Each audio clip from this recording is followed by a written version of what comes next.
पूछा गया, सब्र किसे कहते हैं? जवाब मिला, जब तुम्हारी आंखें आंसुओं से भरी हो मगर तुम्हारी ज़ुबान पर शिकवा ना हो, दिल इस बात की गवाही दे रहा हो कि रब जो करता है उसी में हमारी बेहतरी है।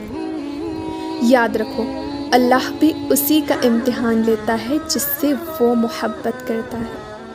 इसीलिए सब्र से गुजारा करो।